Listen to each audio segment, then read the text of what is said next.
Sea level along the Indian coast has risen by 8.5 centimeters in the last 5 decades, Union Minister Babul Supriyo said in the Rajya Sabha on Tuesday.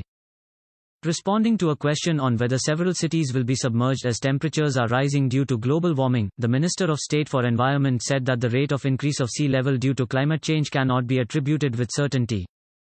On an average, the sea level along the Indian coast is considered to be rising at about 1.70 millimeters per year, meaning thereby that during the past 50 years, the sea level along the Indian coasts has risen by 8.5 centimeters, he said in the Upper House of Parliament. Further, satellite altimetry and model simulations showed that the North Indian Ocean (NEO) also exhibits decadal variability. During the last decade 2003 to 2013, it experienced sea level rise at a rate of 6.1 millimeters per year, he said in a written response.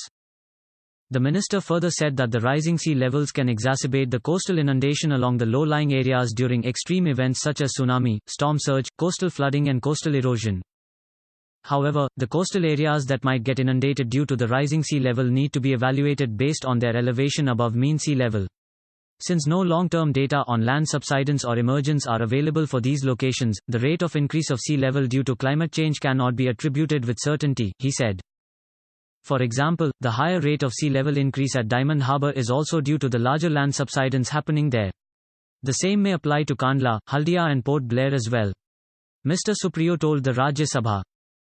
Recently, a report of the UN's Intergovernmental Panel on Climate Change (IPCC) had warned that global sea levels are set to rise by at least 1 meter by 2100 if carbon emissions go unchecked, submerging hundreds of cities, including Mumbai and Kolkata, and in some cases entire countries.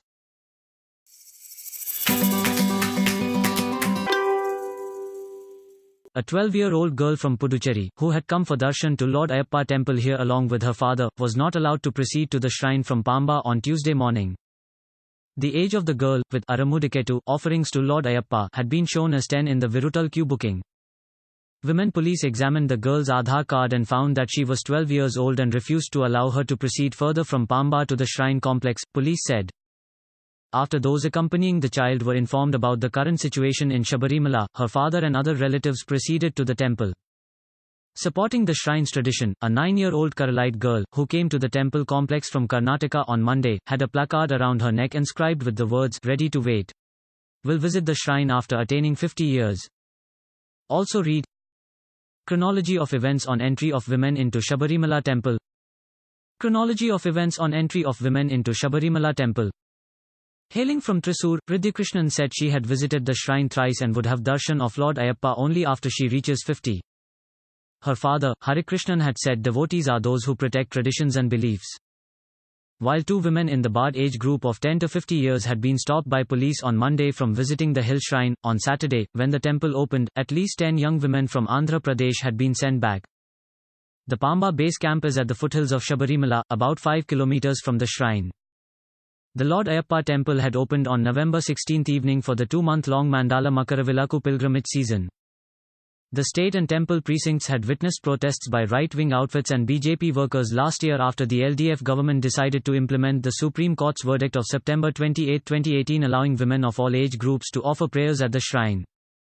However, this year, even though the top court had not stayed its verdict on entry of young women into the shrine while posting various petitions on the matter to a larger bench, the government was exercising caution. Devasam Minister Kadikampalli Surendran has made it clear that Sabarimala was not a place for activists to display their activism and said the government would not encourage such women who want to visit the shrine for publicity.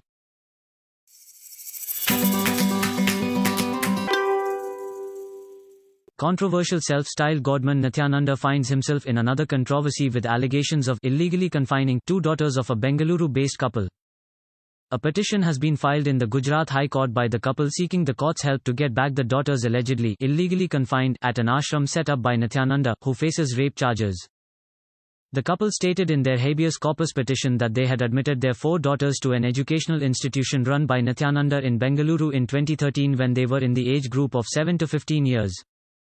However, their daughters were allegedly shifted to another ashram in Ahmedabad without their consent.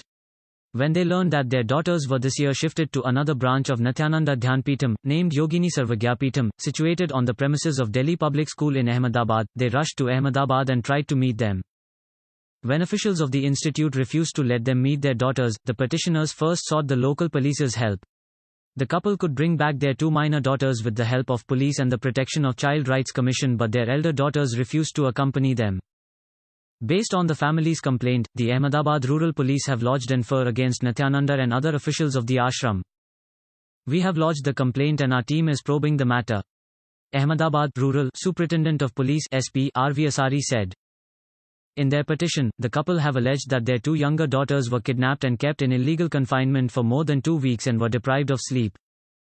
In the plea, the couple have urged the court to direct the police as well the institute's authorities to produce their daughters before the court and hand them over to them.